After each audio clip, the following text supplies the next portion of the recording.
John Betts with Kansas Pregame here. Welcome into the second episode of the Kansas Pregame High School Football Show. What an exciting week of high school football we had. 8 overtime football games, top plays. We've got an interview with Southeast of Saline coach Mitch Gebhardt later on in this episode, and he brought top linebacker Matthew Rodriguez with him. We're going to do top plays. We're going to do a couple of game breakdowns, and we're going to look at some of the top performers in the state of Kansas from this past week. Welcome in to the Kansas Pregame High School Football Show.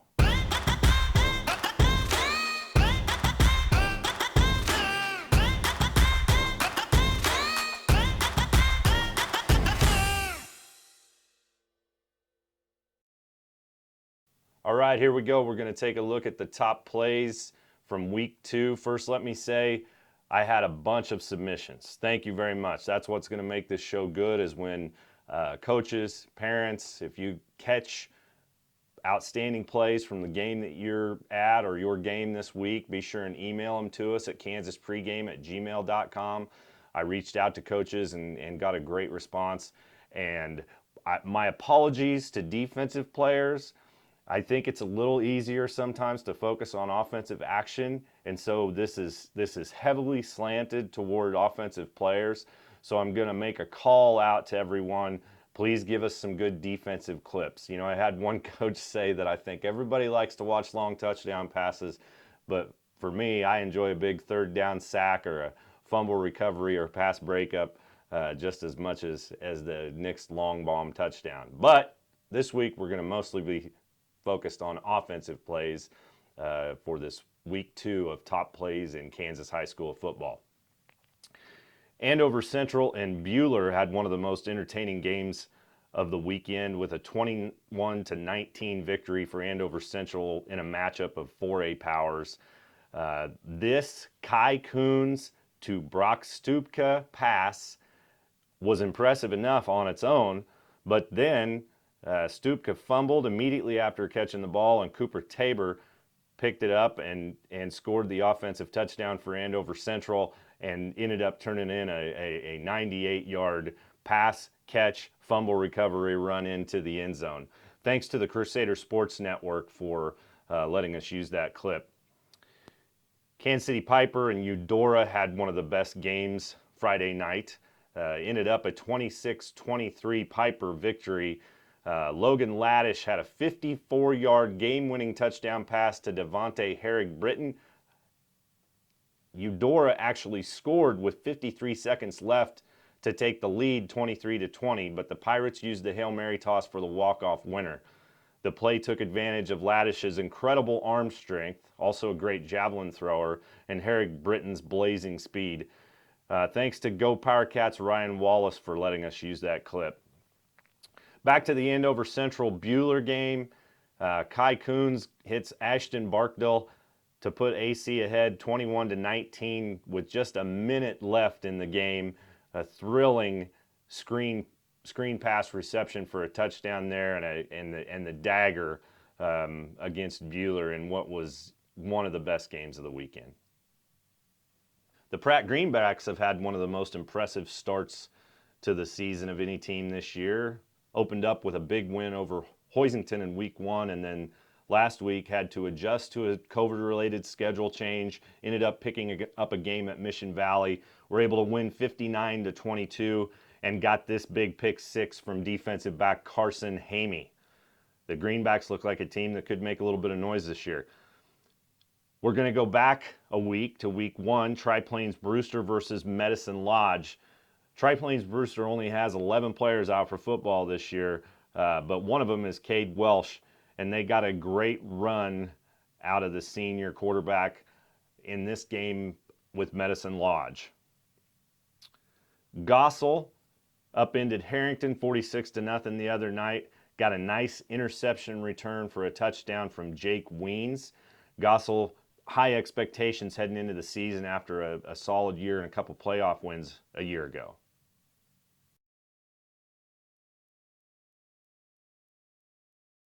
Lakeside, one of the top teams in 8-man 2 this year, had a couple of players on the cover of Kansas Pregame. Quarterback Kylan Cunningham, wide receiver Jay Schoen, And those two connect in this thrilling play again, a big win over Rock Hills the other night. A little bit of a double reverse, double handoff action, kind of a flea flicker, and a long throw shown in double coverage still makes the catch. Bonner Springs got a thrilling double overtime win over Shawnee Heights Friday night, 35-34. And we got a couple of the plays submitted by Coach Blazevich there at Bonner Springs. Jace Smith had a big game for the Braves, 4 total touchdowns, 2 passing, 2 rushing, 74 yards rushing, 134 yards passing in the game. Wamego got a big win over Marysville the other night, 28-7. And as always with Wamego, a big part of their offense is going to be quarterback Hayden Oviatt. Makes plays with his arm and with his legs as he does on this long run.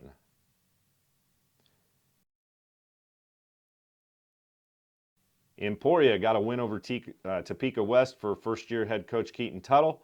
Parker Leeds had 3 catches for 154 yards and 2 touchdowns. And Cam Geitz was 10 of 20 for 220 yards with 3 touchdowns passing. And Coach Tuttle shared a couple of those plays with us here.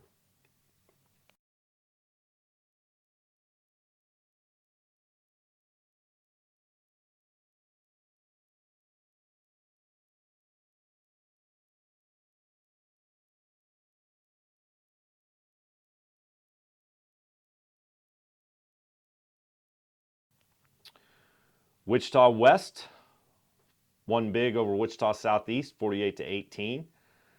Wichita West lost some pretty significant transfers in the offseason. Malachi Rogers now playing quarterback at Wellington.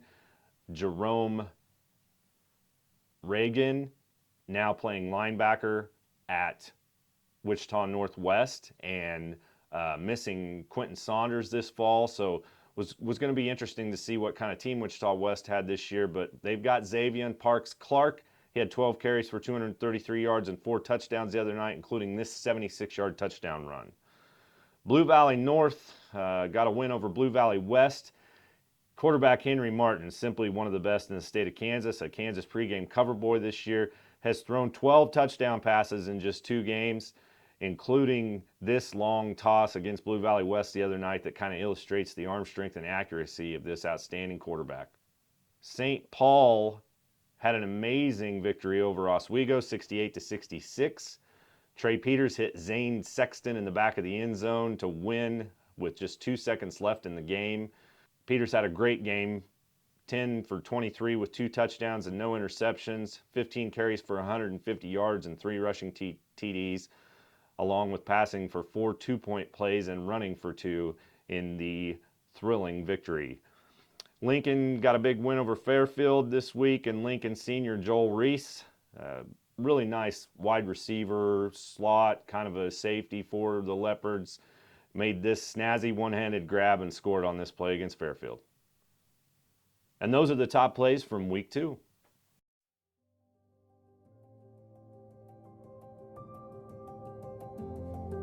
When we do our safe observations at our school, almost everybody is on their phone. A lot of students at the school and even adults always need to reply to that text or email or phone call or whatever while they're driving. Having everybody focus on the road would be probably one of the biggest challenges we have. I'd like to see a lot more people pay attention to what's going on. I always do my best to pay attention. I'm not on my phone. I don't think any text message is as important as your life. I think a lot of people are on their phone while they're driving to kind of keep up a social image, when really, in the long run, it doesn't matter more than your life or the life of somebody else.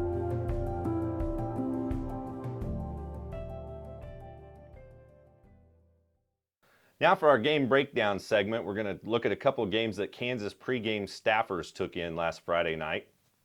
I headed to Salina for the Salina Central versus Goddard Eisenhower matchup and kind of anticipated a good game. I've been expecting Salina Central to be much better this year, and they just frankly didn't play very well early in that game, especially defensively. They struggled. Eisenhower looked really good behind quarterback Tyner Horn, wide receiver Cade Friend, and running back Caleb Lowry. I was really impressed with Lowry, who goes about 5'5", 160 pounds or something along those lines.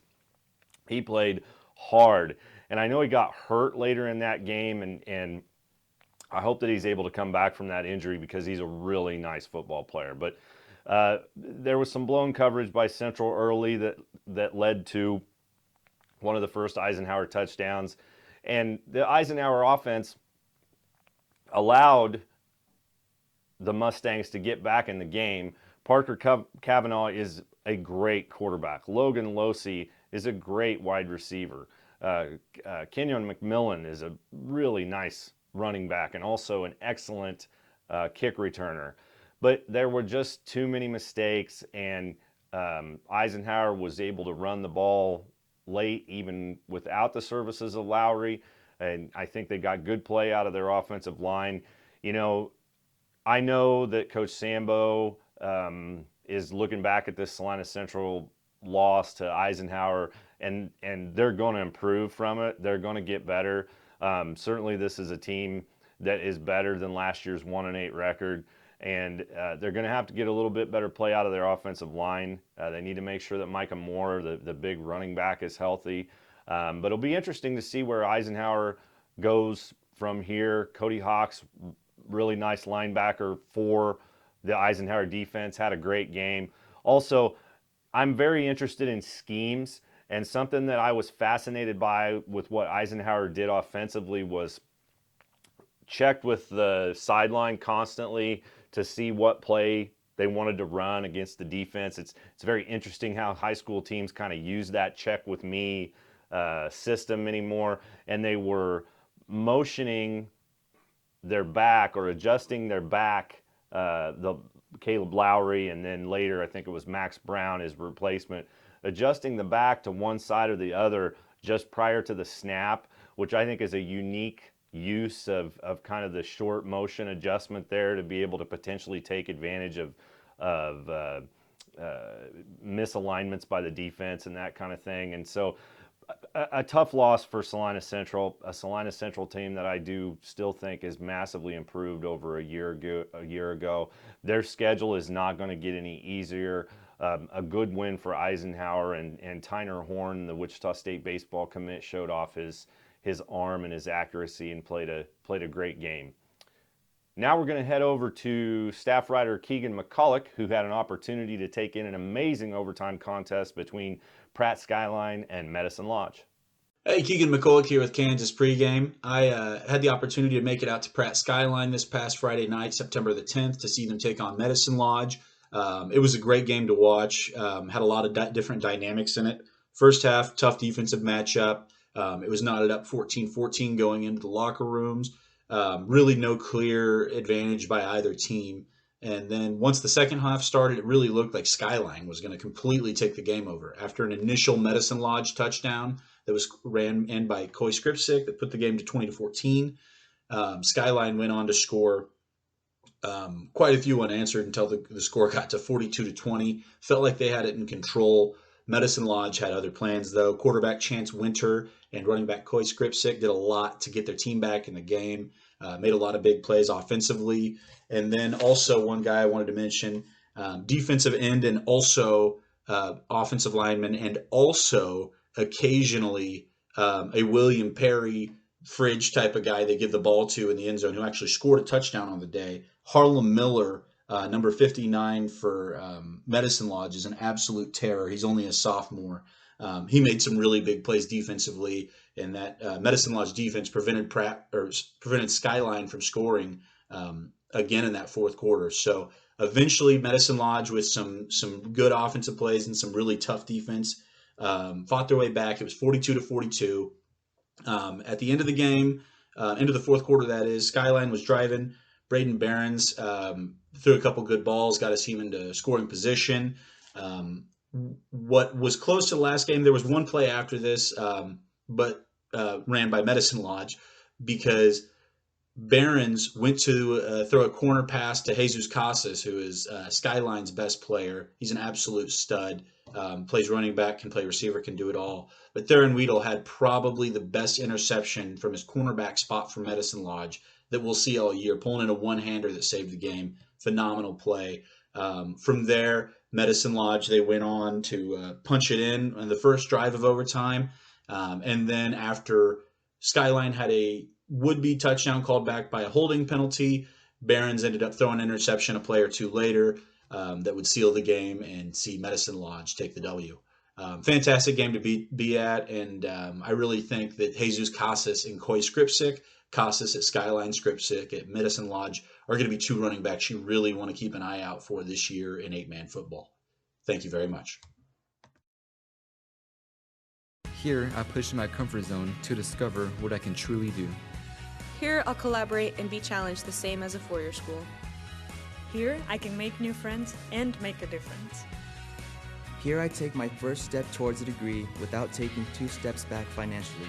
Here, I'm more than part of a team. A class. A group. Or a campus. I'm home. Come home to Garden City Community College, because from here, you can go anywhere. Enroll today. We're here in episode 2 of the Kansas Pregame Show, and we've got Southeast of Saline coach Mitch Gebhardt here on the hot seat today.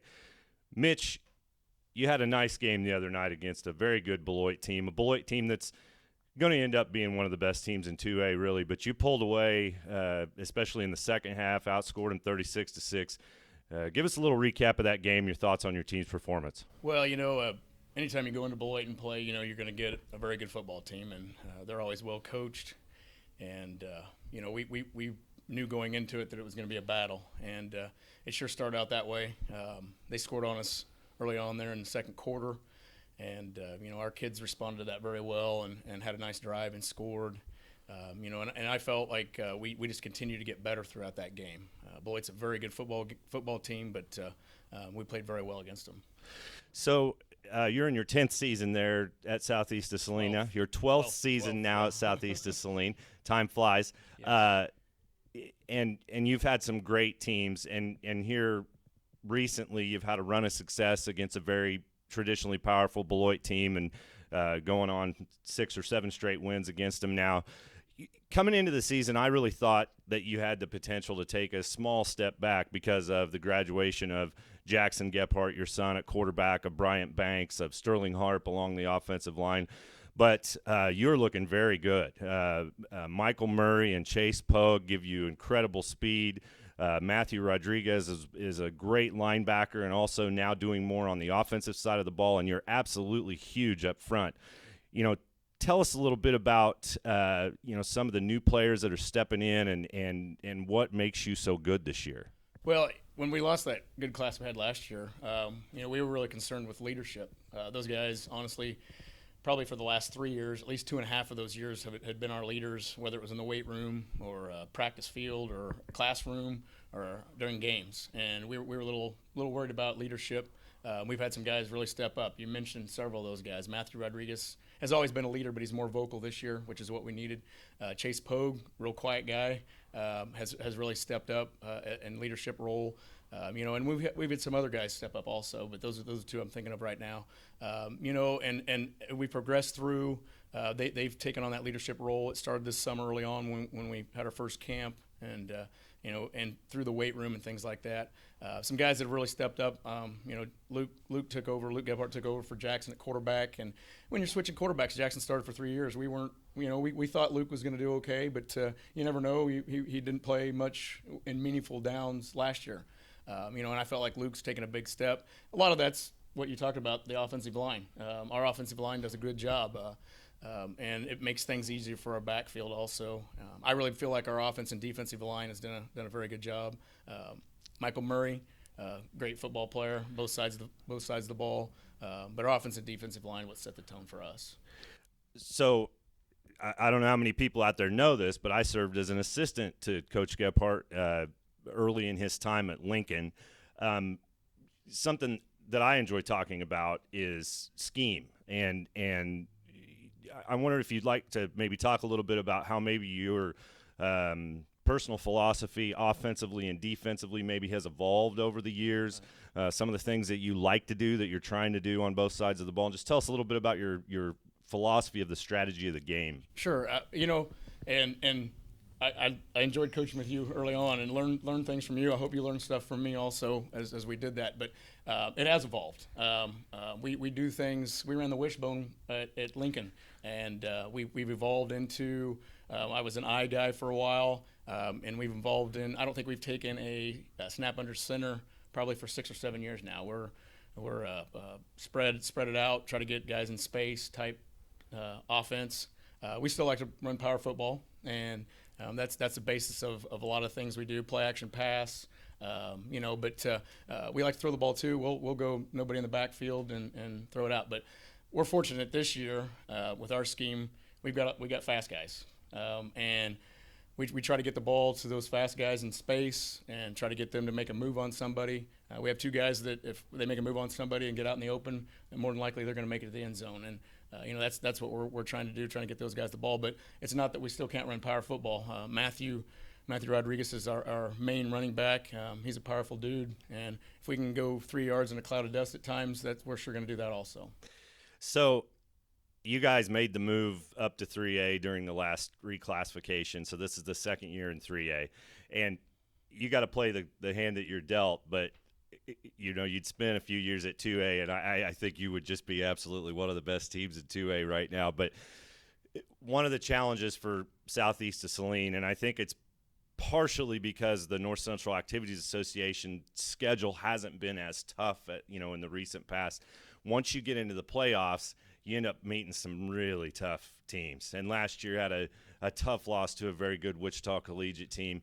What has to happen to take the next step to get one more win, to take one more step in the playoffs, and maybe you don't want to look this far down the road, but maybe there's an opportunity to play an Andale team that everybody sees and those kind of things. And what do you do to finally knock one of those teams off? Well, and you talked a little bit about the 2 and 3A thing, and that's exactly what we've done. We've embraced that. Hey, we're 3A. We're the second smallest team in 3A. We kind of take that on as a role that we're the little guy and we're going to come out fighting. And honestly, I think playing 3A football in the playoffs last year has made our team this year better. We played some awful good football teams. You mentioned Wichita Collegiate, but we played Marysville, Clay Center, and I go down the list. Playing those type of teams, if you don't come ready every Friday night, you're going to get beat. And our kids understand that. And I think we take that approach every week when we prepare for whoever it is we're playing. Beloit was a big game for us. We've talked for the last 5 to 7 years. We're going 1-0. Whatever we need to do to put ourselves in the best situation to play well on Friday night, that's what we're going to do. And we've continued to take that approach, and I believe that's probably what we'll continue to do. So Luke Gebhardt is your quarterback this year. Your son, he's a twin. Jake also plays in different spots on the field. What's it like having twins and that play for you? What's the dynamic like at home? Does mom allow you guys to talk football all the time? How does that work? It's really good. I had a weird situation when I was coaching Jackson when he was little. I lost it on this team, and I lost it on him, and I got after him probably harder than anybody else. And we sat in the pickup, and I talked to him about that a little bit. And I really try to do everything I can to separate.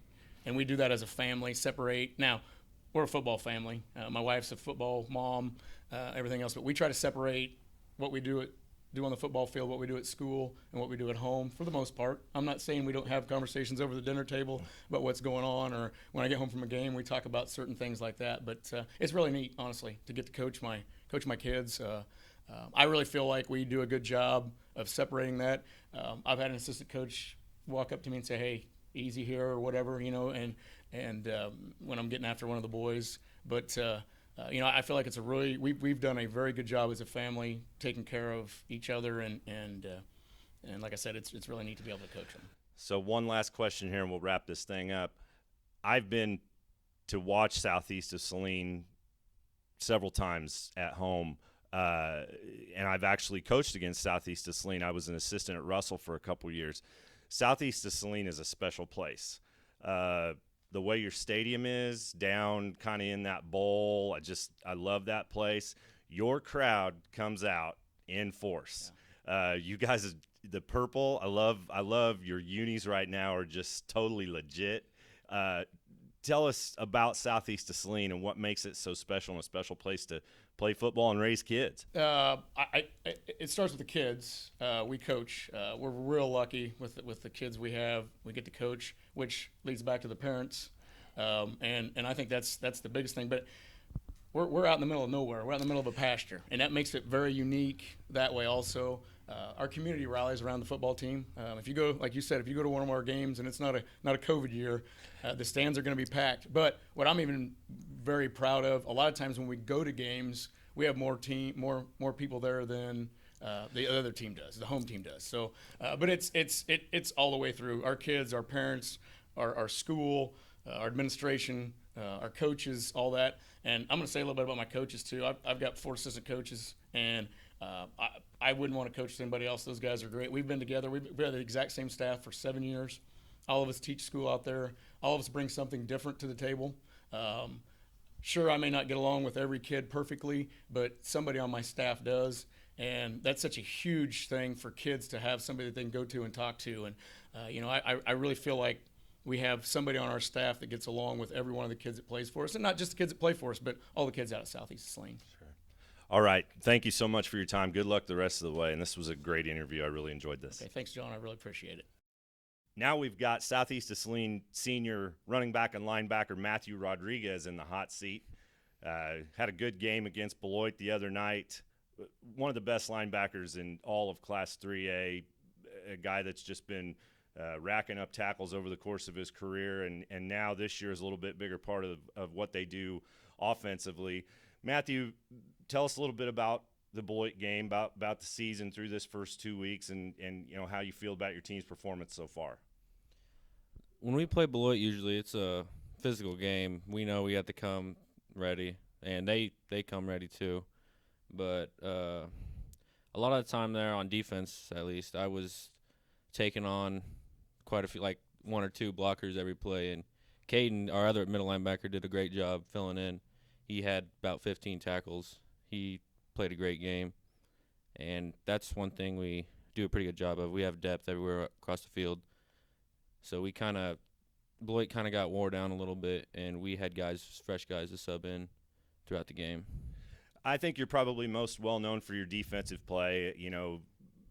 I think you're pretty widely known, as one of the top linebackers. Tell us what you like about playing the linebacker position. Talk a little bit about some of your keys and what you mentally, how you prepare to play the game, and those things that go along kind of philosophically for playing the linebacker position. Yeah, I like how physical it is out there.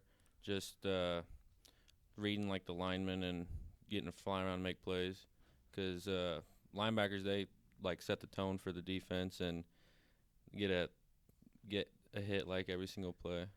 What's it been like having a little bit bigger role in the offense this year? It's definitely different. Something I'm not used to, not playing both sides of the ball. I'm used to being fresh on defense. Now I've got to get in better shape for running the ball. But it's got to be exciting though to get Lienzo. I listened to the game a little bit on the radio the other night, and I think you scored like a 38-yard touchdown run or something like that. What's that kind of like to get to break away in the open field from guys and that kind of thing? It's fun. I mean, I broke a couple tackles on that run, and there was downfield blocking by our line, and even Luke was down there running, getting a block at quarterback. Talk a little bit about some of the guys on the offensive and defensive line and how important they are to the team. Our line, especially on defense, we ran a 3-man front, but you can't block them like a normal 3-man front. We got guys out there, Dalton Bunch, Dawson Adams, and Jasper McDowell, but good defensive line. So you're a wrestler, one of the best wrestlers in the state of Kansas. Do you prefer football or wrestling, or is it a whatever in season kind of thing? Or yeah, I get asked that a lot. It's pretty much whatever's in season. Do you hope there's an opportunity for you to do a sport collegiately, and if so, what does it look like now? Do you have some schools in mind, and what sport are you most interested in doing at the next level? Yeah, I'm going on a couple visits coming up. I'm going to Fort Hays for wrestling, and Baker, my second visit to Baker for wrestling. What I always think it's hard to really know at this age, what it is that you want to do. But, if you go to a 4-year college, that kind of thing, what kind of career path are you maybe looking at, and what field of study? I'm thinking like going to Fort Hays, like industrial tech, like woods teacher, and maybe coaching after that. So what would you say the team goal is for this season? Win football games. I mean, we're gonna go out and go 1-0 every week, and just play as a team, get better every week. Doesn't matter who we play. If just because we're not playing a top caliber team doesn't mean we don't have to prepare like one and get better like we always do. All right. I wish you best of luck the rest of this year, and good luck to you and your teammates. Thank you. All right.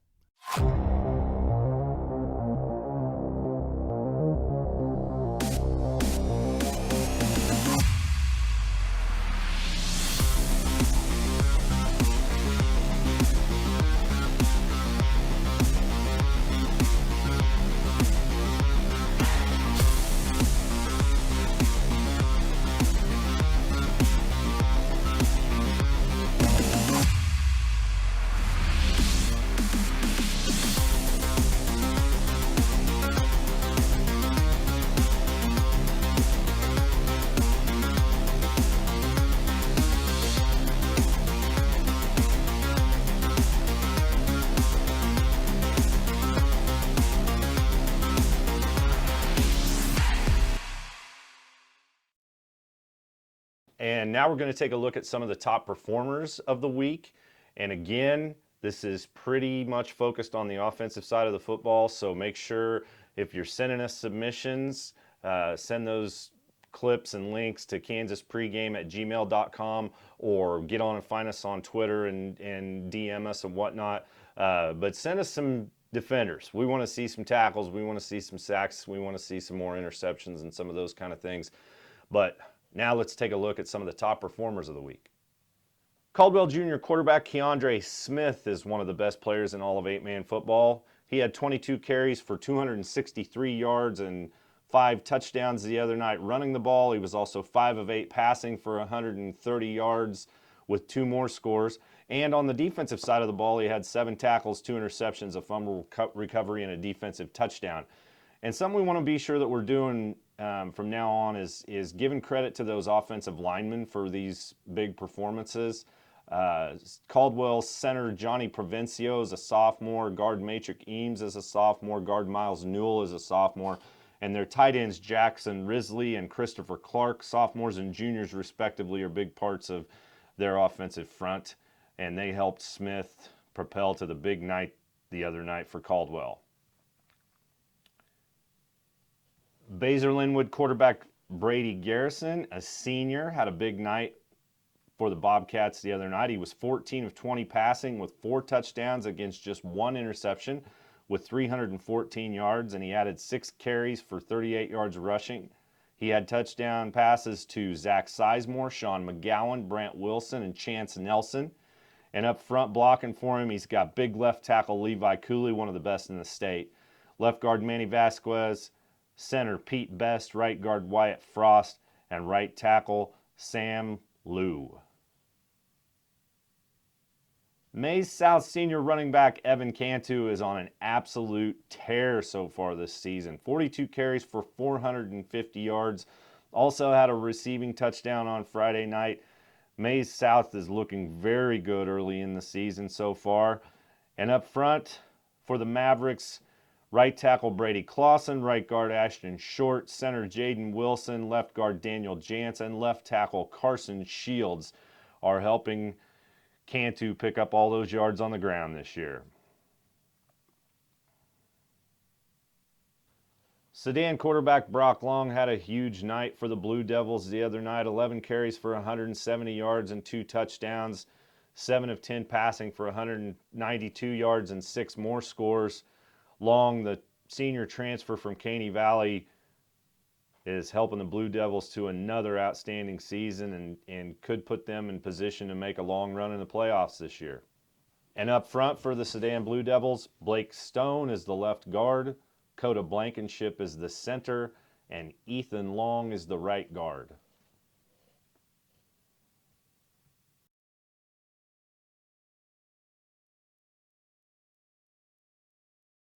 And our final top performer of the week, Max Middleton, senior running back from Andover High School, had 26 carries for 221 yards and 2 touchdowns in a big win over a highly regarded 4A Arc City team the other night. And up front blocking for Middleton, Jeffrey Two at left tackle, Dylan Devon at left guard, Eli Lane at center, Jordan Hartman at right guard, Nicholas Plosick at right tackle, and Matt Rudy and Brock Garrett at the tight ends.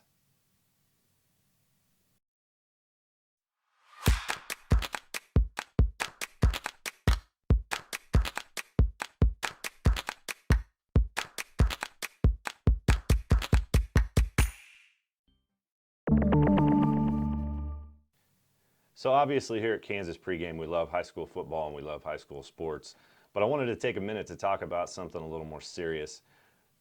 There were some outstanding remembrances of 9/11 at games the other night. Of course, Saturday was the 20th anniversary of the attacks on the Twin Towers, and everybody talks about how they can remember very distinctly where they were. And I was coaching with Mitch Gebhardt at Lincoln High School at the time, and I was in my first year of running the Lincoln Sentinel Republican newspaper. And when the towers were attacked, we actually stopped and rebuilt our front page and talked about the impact that this was going to have on our country going forward. Obviously, a horrible terrorist attack, a frightening situation, and something that I want to make sure that we all remember going forward, remember what happened and think about, how that impacts us. And I was excited to see so many high school and college football teams pay homage to the event, to recognize those people that lost their lives, to recognize the first responders and the firefighters and the police officers and the military and all the people involved in trying to rescue people on that horrendous day. And I just want to say, 9/11, let us never forget.